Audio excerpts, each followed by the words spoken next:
Today we are looking at Jackdaw's The Torturer, the knockoff version of Drax from Guardians of the Galaxy.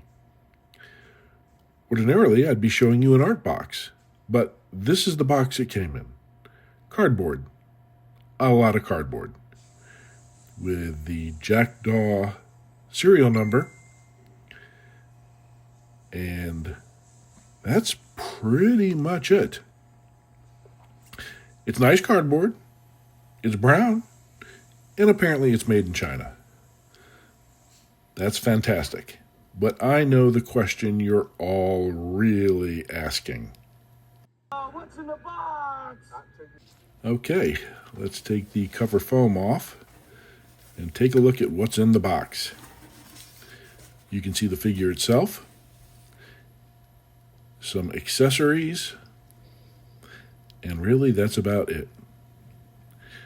Let's get the figure out and take a look at him.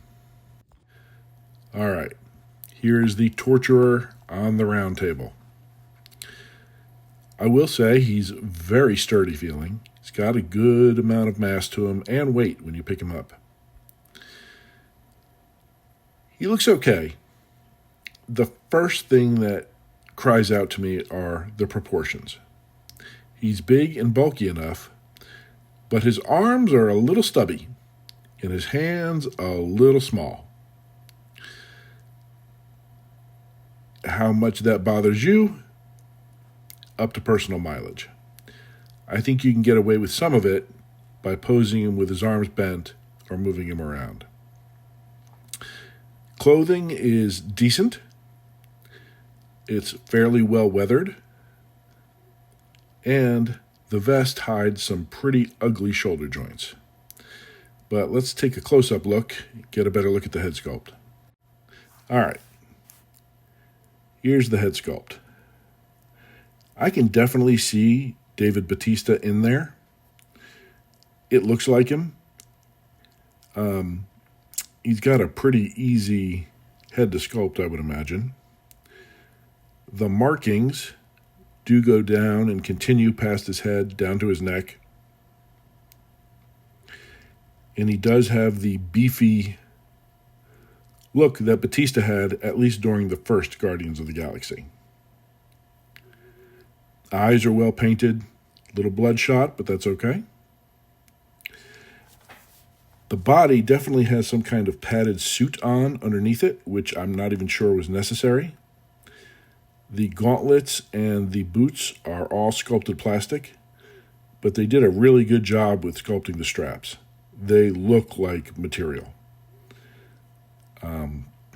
It's very solid work. They've got sheaths for the daggers that come with him, although, as I found out later, the daggers don't necessarily fit in there well. If we open them up, you can see the undershirt underneath. It covers up his body, which looks like it's detailed. Let's see if we can take that down, and I'll be right back with you. They did a good job sculpting all what are supposed to be the tattoos on Drax, all over his upper torso. But I don't think the fat suit was needed. He's got a bulky enough body, I think it's a knockoff World Box body, for them to have skipped the fat suit entirely. Plus, it goes down into his legs, which means you would have to take his belt and pants off to remove the fat suit. And seeing as his belt is glued together, that seems really difficult and not worth the effort. Let's take a look at the accessories. This is everything he comes with. First up, a very simple old-style Hot Toys oval stand. Has a sticker of Drax on the top, a crotch grabber that obviously moves up and down, no nameplate, just a simple stand. He also comes with these daggers that are supposed to go in his boot sheaths but don't quite fit. They're fairly well sculpted but made of a flexible plastic. Little sharp, not too bad. They've got some washes on them but not really weathered. Then he comes with a couple of hands, open palm, fists, and trigger fingers. They're decent. They're not fantastic. Oh, and 2 gripping hands, excuse me, for the daggers. I will say you are going to want to use a hairdryer or hot water to get these hands to hold anything, as they are made of extremely firm plastic. And I fear you would break something if you just try and force it. The last thing he comes with is his cannon, which is actually really well done. The tubing is actual metal. The sculpting is all good. It's well weathered. It has a blue wash on it, some rust marks. It's a pretty good looking piece. And he's able to hold it pretty successfully. I wish it had some kind of light effect in either of the ports, but it is not. It's just sculpted plastic.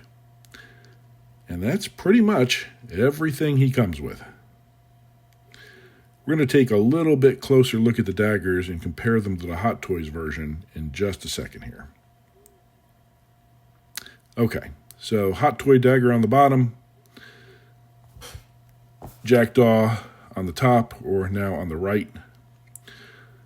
It looks like these are straight up recasts, and they shrank a little. The Hot Toy daggers are a little longer and definitely made of firmer plastic, and the details all look identical. Can't really say one's better than the other, except for that the Hot Toys one is just a little bit longer. But other than that, they're pretty much identical. Let's take a look at articulation. Arms do the standard up and down. Single joint at the elbow, not even quite going to 90 degrees. Head rotates left and right. Pivots a little bit, but does not have much up or down. That's mainly due to the extremely stiff plastic body. Legs go up to there. Bend past 90 degrees, but just barely.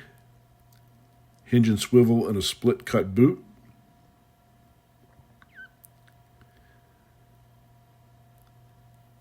And like I said, his torso has no crunch whatsoever. You can pivot it a little bit, but that is about it. So we're going to get the Hot Toys Drax out and compare the two of them here. That's probably what you've been waiting for. Okay, here we go. Hot Toys Drax on the left, Jackdaw Torturer on the right. As you can see, the Jackdaw figure is bulkier and taller. But the Hot Toys one, the sculpting is certainly more subtle and a little bit more advanced.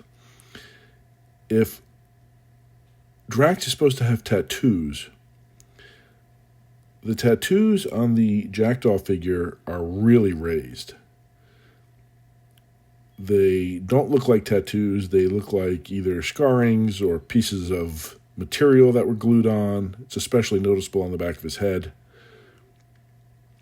You can see the Hot Toys version, and you can see the Jackdaw version where it clearly looks like they're raised. Same thing on the arms. By the way, personal note, I never knew that Drax had a skull on the side of his arm.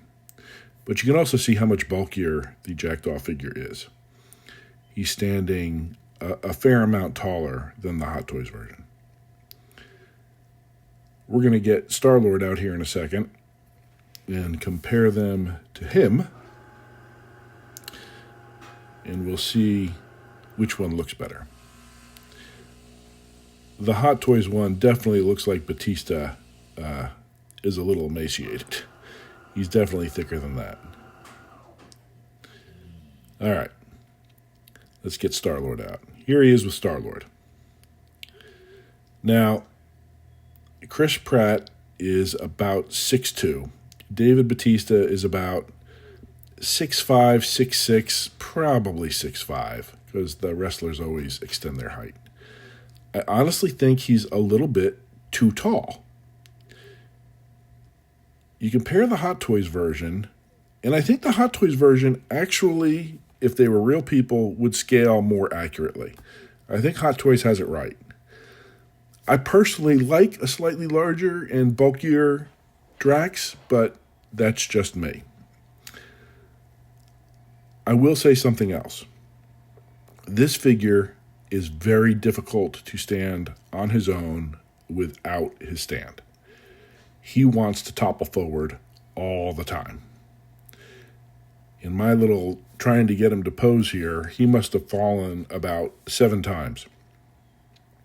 Now, he had no damage, so he's pretty resilient, but it is slightly annoying. My overall thoughts are, if you have the Hot Toys version, you probably don't need this. But if you missed out on it, and you need a Drax for your collection to finish your Guardian setup, you could do worse than this figure. He's reasonably priced. With some proper posing, you can get over the short arms and the small hands, and he will do a fair job representing the character in your collection.